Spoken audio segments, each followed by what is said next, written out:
I think the secret to my success or the success of my program is, first of all, obviously building relationships with students. Once you build the relationships with those students, they work with you instead of against you. And that makes the learning more meaningful and also makes the learning more fun.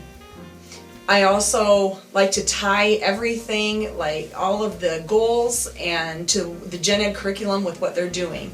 So math goals are always tied to the gen ed curriculum. So kids in algebra 1A or 1B, their math probes are all tied to algebra 1A or 1B. And those are the things we focus on. Our probes we do are our AIMS math probes.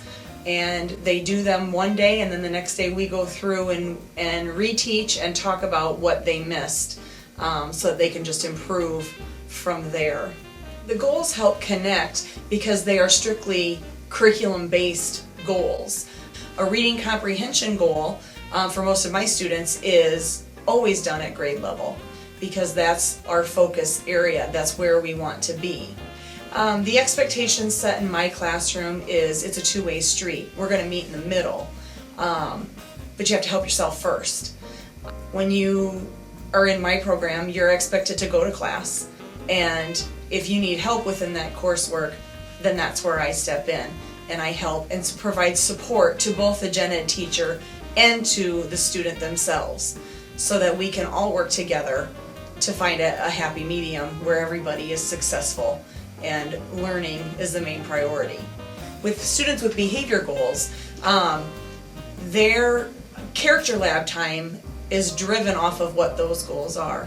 I look at those goals every week. For example, if a student is really struggling with following directions, we back up and say, okay, what do we need to do in order to improve this goal area to move forward?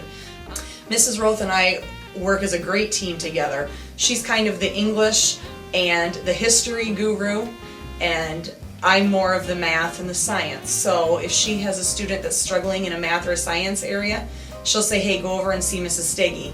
And I do the same thing if a student is struggling in an English or a history.